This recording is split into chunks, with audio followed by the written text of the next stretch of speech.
자본주의 초기에는 기계화 수준이 낮아 노동자의 숙련도에 의존하였기 때문에 대부분의 노조는 숙련공 중심이었다. 이들 숙련 노조는 자생적 조직활동과 단체 교섭을 통한 임금이나 노동조건 개선을 중시한 반면 정치활동을 통하여 노동자 권익을 보호하려는 시도는 적었다. 다만 국가의 강한 규제에 놓여있던 광산과 철도 노동자들은 정치투쟁의 필요성을 인식하고 있었다. 하지만 기계의 비중이 높아짐에 따라 점차 반숙련공들이 증가하였고 반숙련공들은 자연스럽게 자신의 열악한 노동조건을 개선하려는 투쟁을 조직해 나갔다.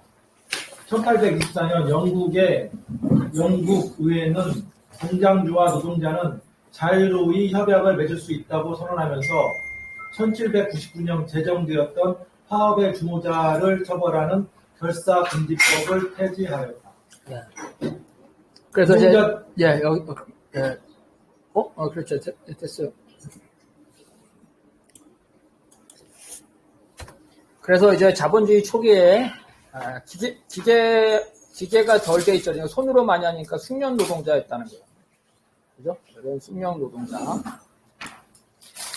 그래서 이런 숙련 노동자들이 이제 자연스럽게 자기들의 조직을 했겠죠. 이런 조직을 했습니다. 그래서 상대적으로 숙련 노동자니까 대우가 좋았겠죠. 그래서 임금 인상이나 노동 개선을 중심으로 하고 크게 어떤 사회적인 불만, 정치적인 것 이런 것들이 별로 없다는 거예요. 숙련 노동자다 보니까. 그러다가 이제 자본주의가 발전하면서 주로 이제 그 광산, 철도 노동자들, 그죠? 그리고 기계의 비중이 높아지면서 반숙련공들이죠. 반숙련공이니까 임금이 적겠죠. 그래서 노동 조건이 나빴다는 거예요. 그래서 공업이 발달하면서 임금이 낮은 노동자들이 늘어나면서 이들이 투쟁을 하기 시작했다는 거예요. 그러면은 이들이 그 투쟁하는 노동조합을 금지시켰어요. 그래서 영국에서는 1799년 결사금지법, 그죠? 결사금지법을 1799년에 해서 파업을 하거나 집단으로 사용자하고 단체 계속하는 걸 금지시켰어요. 1대1로 노동자 한 명이 사장 한 명하고 하는 단체 행동을 금지시켰는데 여기에 대해서 노동자들이 투쟁을 해서 1824년에 자본가와 노동자들이 자유롭게 협약을 할 수 있다. 그렇죠? 이렇게 되면서 단체 행동이 허용이 됩니다. 그래서 영국이 제일 빨리 단체 행동이 허용이 된 겁니다. 1824년. 다른 나라는 이 시기 때 다 단체 행동을 금지했어요.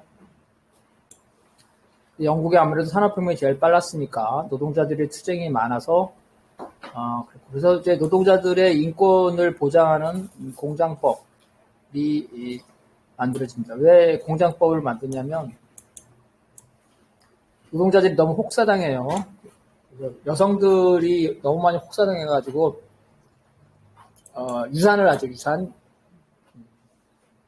그리고 아동들은 초등학교도 가기도 전에 공장부도 다니고 그래서 평균 수명이 떨어지게 되면서 오히려 국가적 차원에서 노동력이 부족해지기 때문에 국가적 차원에서 노동력을 보존하기 위해서 이런 노동법을 만들게 되는 겁니다.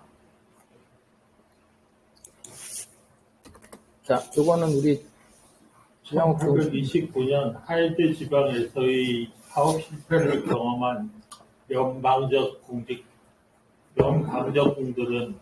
고용주의 단결에 대응할 필요성에서 1829년 양국 일반 노동조합 연합을 주도하였으나 아직은 랭카시어의 지역 노동조합 연합체에 머물렀다. 1830년 20개 직업 100%가 참여한 노동자 보호 전문연합이 설립되었으나 1832년 이후 사실상 활동을 중단하였다. 이 조합은 1834년 전국 노동조합 대연합으로 개선되었으며 조합원은 약 50만 명에 이르렀다. 그래서 이제 노동조합이 결성되는 나라별 순서는 산업혁명의 순서랑 똑같아요. 영국이 제일 먼저 됐다는 거죠. 우리 지난번에 독일 할 때 1860년 중반이었어요. 근데 이게 1830년대 돼서 이제 몇십만 명의 노조가 생기게 됐다는 거죠. 그래서 이거 한번 읽어봅시다. 한겨레 동지가. 전국 노동조합 대연합은 노동조합이 사회의 지배권을 장악하고 나아가서 산업을 운영해야 한다고 선언하면서 출범, 즉시 파업에 나섰으나 정부에 의해 범죄단체로 규정되어 해산당하고 사업주들은 조합원들에게 향후 노동조합에 가입하지 않겠다는 환경계약을 강요하였다. 이후 1845년 전국 노동자 보호 노동조합 동맹이 설립되었는데 이 조합은 비교적 온건한 입장을 취하고 있었기 때문에 1851년 이후 실질적인 영향력은 없었지만 15년간 지속될 수 있었다. 그래서 드디어 노동조합이 이제 경제 추쟁이 아니라 정치 추쟁에 나가자는 거죠. 노동조합이 사회의 지배권을 장악하고 산업을 운영해야 되는 거죠. 정치적 투쟁에 나갔죠. 파업까지 하니까 당연히 금지시켰다는 거예요. 그래서 노동조합을 허용했다가 다시 또 노동조합이 정치 추쟁을 하니까 노동조합을 금지했어요. 어떻게 금지했냐면 노동조합 자체를 해산시키지 못하니까 노동조합에 가입하지 않겠다는 이런 환경계약, 국가가 직접 나서는 게 아니라 사업주가 취직할 때, 야, 너 선서에 노동조합에 가입하지 않겠다. 환경. 노랑, 옐로우, 저거겠죠? 저기 뭐야. 그 어용계약이라는 거 있죠? 어용계약. 우리도 옛날에 80년대, 70년대 그런 거 했대요. 노조, 입사시험 볼 때 뭐 노조 할 거냐, 안 할 거냐. 뭐. 아니, 심지어 노조 안 한다는 각서도 받았다. 똑같은 게 이미 이런 일이 일어났다는 거죠. 그러다가 이제 정치 투쟁을 안 하는 온건한 노조가, 생겼다는 거죠. 그러니까 갈라치기라는 거죠. 급진적인 노조는 죽이고, 온건한 노조, 경제 투쟁을 하는 이러한 온건한 노조는 모르는 척하고 놔뒀다는 거죠. 한국노총하고 민주노총하고 갈라치기 하는 거죠. 온건노조, 어용노조, 한국노총을 만드는 다음에 복수노조 못하게 만들어가지고, 그죠? 복수노조 금지. 한국노총이 있으니까 다른 노조 못 만드는 거예요. 민주노총을 탄압하는 이런 형태인데, 영국에서도 이제 이런 게 똑같이 있었다는 겁니다. 자, 다시 우리 박근영 동지가. 1860년 노동조합에 가입하지 않겠다는 서약을 거부하는 건축 노동자들로부터 시작한 파업이 6개월 동안 지속된 끝에 노동조합의 교섭권이 사용자들로부터 인정되었다. 이 투쟁의 결과 런던 직능평의회가 설립되었고 이것이 발전하여 1866년 합동노동조합회의 혹은 평의회라고도 불리는 전국적인 노동운동 추진단체가 결성되었다. 평의회가 중심이 되어 전국의 노동조합들이 매년 전국대회를 개최하기로 하였는가 이것이 영국 노동조합 대표자 회의이며 1869년 제2회 대회에서 25만 명의 노동자를 대표하는 40명의 대의원들이 참석하였다. 그러니까 노동자들이 보면은 그 강경투쟁, 오늘날에는 뭐 현대자동차죠. 현대자동차 이런 데가 강경투쟁하는데 아시고 남성, 그죠? 남성 육체 노동, 그죠? 이런 사람들이 강경투쟁을 많이 하잖아요. 그래서 뭐 철도, 그죠? 그 다음에 탄광 이런 데 많고, 그 다음에 건축, 우리 건설노조 싸움 잘하죠. 상대적으로 데모하면 건설노조 많이 나오잖아요. 이런 건축 노동자 이런 사람들이 싸움을 잘했다. 건축 노동자들이 투쟁을 통해서 드디어 노조에 가입할, 자유롭게 가입할 권리를 찾았다는 거예요. 그래서 만든 대표적인 게 TUC. 오늘날 영국 노총이 이거예요. 오늘날 영국 노총이 1866년에 만들었다는 겁니다. 그죠? 영국 노동조합 대표자 회의. 그래서 제1차 대회가 69년에 열렸다는 거예요.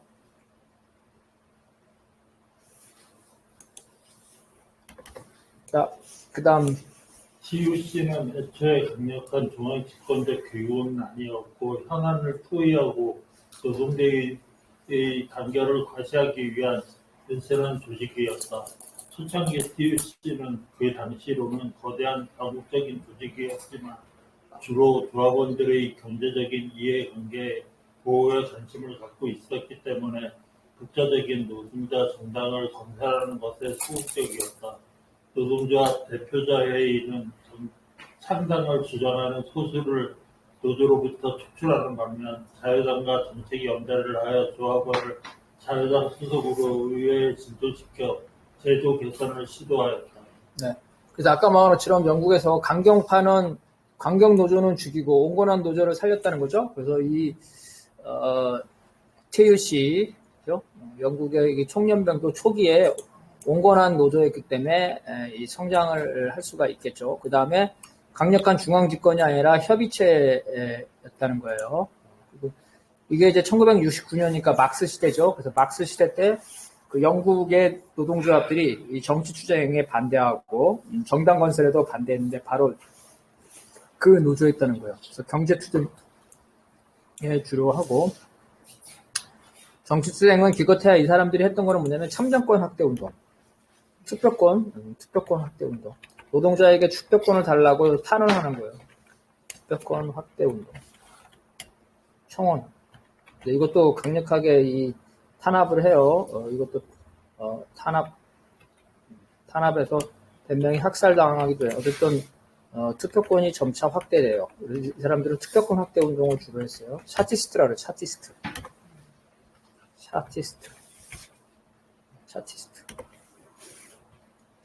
차트. 투표 명부에 올라가는 거예요. 그래서 투표 명부에 올라가는 거, 차티스트 명부. 그래서 투표권 확대 운동을 했다는 겁니다. 그래서 이제 그 안에 강경파들이 있겠죠. 정치 투쟁하자는 것. 그런 강경파들을 쫓아냈다는 거예요. 그래서 창당을 주장하는 소수를 쫓아내고 우리로 치면 민주당이죠. 민주당과의 정책 연대를 하면서 진보 정당이 아니라 민주당 소속으로 출마하는 것 이런 거를 했다는 겁니다. 우리랑 뭐 큰 차이 없죠. 역사적으로 다 비슷한 과정을 겪고 있어요. 자, 그 다음. 당시 영국은 다수 대표제를 근간으로 하는 소선거구제를 채택하고 있었고 1678년 창당한 후리당을 개성하여 1833년에 창당된 보수당이 제1당이었으며 휘그당을 계승한 자유당이 제2당으로서 확고한 양당 담합체제를 이루고 있었다. 1885년 노동자의 대표성을 강화하는 선거구 재분배법이 제정되었지만 아직도 독자적인 노동자 정당이 양당 구조에서 생존하기 어려웠다. 네, 그래서 모든 나라의 정당 구조는 이렇게 돼 있어요. 왕당파, 그죠? 온건공화파, 그죠? 극진공화파 이렇게 있다는 거예요. 그런데 영국은 혁명을 겪지 않았죠. 혁명을 겪지 않아서 영국에서는 이렇게 돼 있는 거예요, 그죠? 그래서 이것들이 되어 있는 게 어떻게 나왔냐면은 우리가 보수당, 영국에 지금도 보수당이 있어요. 자유당, 영국에 지금 자유당도 있어요. 이렇게 됐다는 거예요. 그래서 그 당시에 이미 자유당과 보수당이 존재했다는 거죠. 보수당이 1834년에 창당했어요. 현재 보수당, 제1당. 그죠? 이거는, 왕당파를 겨냥한 보수, 그 다음에 휴그당은 우리와 같이 민주당과 같은 자유주의 정당, 그래서 자유당 이렇게 있고 이 두 당이 돌아가면서 해먹었다는 거예요. 노동자들이 그래서 투표에서 당선되기 어려웠는데 인구죠, 인구. 투표권 지금 어떻게 돼 있냐면은 옛날에는 자 지금 그래서 30만 명당 의원 1명 기준이란 말이에요.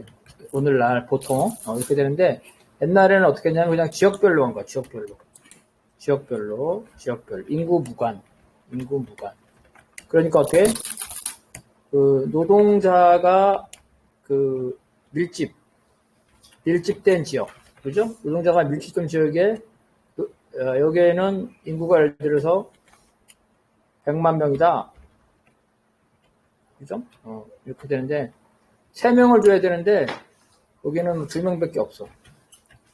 한 지역이니까. 그 다음에 노동자가 별로 없는 농촌이죠. 농촌 지역. 농촌 지역은 인구가 뭐 15만 명, 인구가 15만 명인데 여기는 1명을 줘. 엄청 불리하죠, 그죠? 여기 이 기준으로 하면은 농촌 지역 기준으로 하면 노동자가 밀집에 7명이 돼야 되잖아요. 이렇게 불공평했다는 거야. 그래서 선거구를 조정하는 거죠. 상대적으로 노동자가 많은 도시의 그 의원 정수를 확대하는 조치, 공정한 선거구를 조정을 했다는 거예요.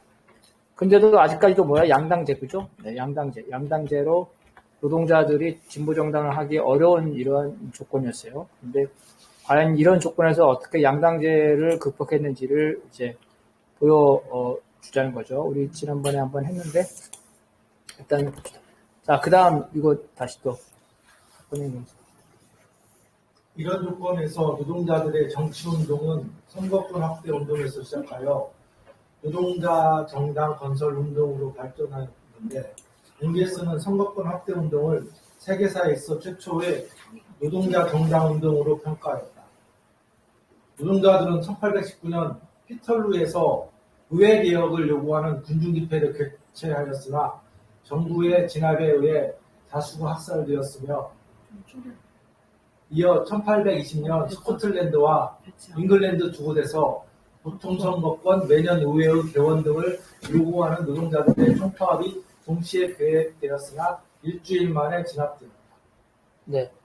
그래서 첫 번째 단계는 이제 투표권이 없기 때문에 투표권을 달라는 운동으로 시작했다는 거예요. 그러나 두 번째 단계가 노동자 정당 건설인데 이제 투표권 확대 운동, 그죠? 이것이 처음 시작됐고 그래서 여러 가지 운동이 있는데 그 중에 1819년 피털루에서 투표권 확대 운동인데 여기에서 그 학살을 합니다. 또다시 또 스코틀랜드, 잉글랜드에서 학살을 하고 그래서 이런 학살을 통해서 한 번 그 저항을 하면 지배계급 안에서 이렇게 여러 번 저항을 하기 때문에 어쩔 수 없이 지배계급도 노동자들의 반란이 들었기 때문에 투표권 확대를 조금씩 인정을 해준다는 거예요. 자, 그 다음 이거 봅시다. 이후 노동자들은 중상층 부르주아와 함께 선거권 확대 투쟁을 전개하였는데 1832년에 도시 중앙계급에게 선거권이 부여되었다. 1838년에는 보통선거의 실시, 선거구 제도의 개정, 국회의원 수당의 지급 등을 요구하는 인민헌장이 공표되었고 1842년에는 330만 명이 선거권 확대를 요구하는 청원서에 서명하였다. 선거권 확대 투쟁은 1848년에 이르러 청원 숫자가 500만 명에 달하는 등 대규모 집회와 행진을 통해 가장 고조되었으나 군대에 의해 진압당하였다.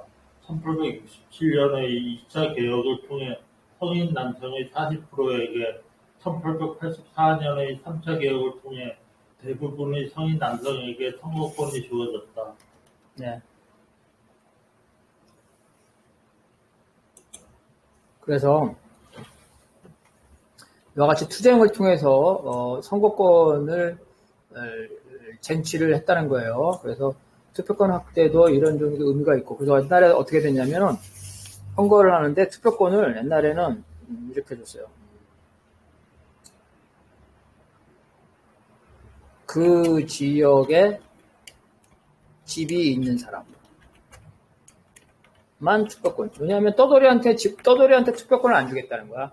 그 집에 그 지역에 자기 집을 갖고 소유한 사람, 아니면 투표권을 줬어. 그래서 항의를 하니까, 어떻게 하냐면은, 자택인 사람만 주네? 그렇지. 자기 집, 자기 소유, 집이 소유한 사람. 그 다음에는 또 항의하니까 어떻게 되냐면은, 야, 무슨 나라를 결정하는데 세금도 안 내는 놈이 해요. 그래서 세금을 1년에 100만 원 이상 내는 사람. 이런 식으로. 또 데모를 막 하니까 갈수록 줄어드는 거야. 1년에 10만 원 내는 사람. 그죠? 그래서 옛날에 노동자들이 어때요? 저기 되겠죠? 그 선거권이 없겠죠? 그래서 어때요? 그 세금을 많이 못 내는 소부르주아들 뭐가 있을까? 지식인들이겠죠? 이런 지식인과 노동자가 같이 싸웠다는 거야. 노동자가 투표권 확대 운동을 했다는 거야. 처음에 중간계급과 같이. 그래서 이렇게 많이 했다는 거예요. 그래서 맨 나중에는 이제 어떻게 돼? 이제 지금 세금 안 내는 사람은 우리 투표권 있어요, 없어요? 그렇지. 세금, 그렇지? 그래서 세금을 내지 않아도 투표권이 이렇게 되는 거야. 그죠? 그래서 성인 남성 전부다. 처음에는 여성한테 투표권 안 줘. 여자들이 집에서 살림만 하는데 세상 물정을 뭘 한다고 정치를 한다고 투표를 해! 이제 투표하지 마! 이러다가 또 데모를 하겠죠? 그러니까, 성인 남녀에게 투표권을 줘. 이런 형태로 진행된 거예요. 그래서 처음에 중산층 부르주아와 같이 했다는 게 이런 거야. 이런 형식으로. 이렇게 되면서 투표권이 점점 늘어나게 된 거예요.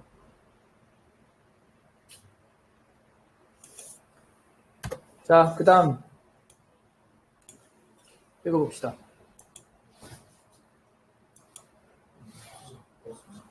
노동자들의 투쟁에 힘입어 1876년 노동조합법이 제정된 이후 조직화된 노동자들은 선거권까지 획득하자 본격적으로 정치 세력화에 나섰고 먼저 사회주의자들이 노동자 정당 건설을 모색하기 시작하였다.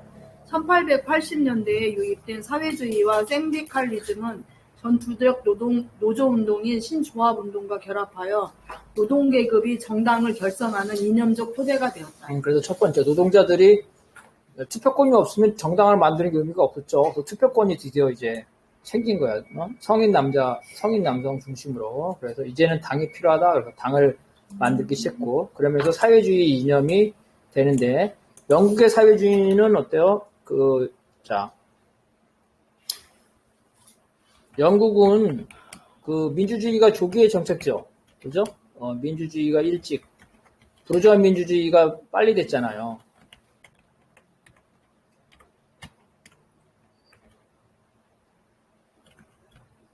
그래서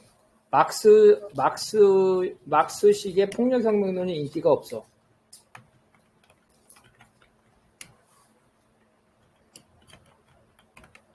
우리 전두환, 박정희 때는 폭력으로 투쟁하자, 쇠파이프 던지고, 화염병 던지는 게 인기가 있지만 지금 별로 인기가 없잖아요. 그죠? 사람들이 데모 열심히 하더라도 대통령을 탄핵할 수 있다고 이렇게 생각하고 있잖아요. 실제로 그런 일이 벌어지고. 영국도 마찬가지야. 민주주의가 발달했기 때문에 폭력혁명론이 없어서 영국의 사회주의는 온건파 사회주의예요. 그래서 온건 사회주의. 온건 사회주의는 뭐냐면은 계급 타협. 그죠? 3인주의, 복지국가. 그죠? 이런 거라는 거예요. 그래서 상대적으로 막스의 영향력이 적었어요. 여기서 말한 사회주의를 막스식 사회주의로 생각하면 안 된다는 거예요.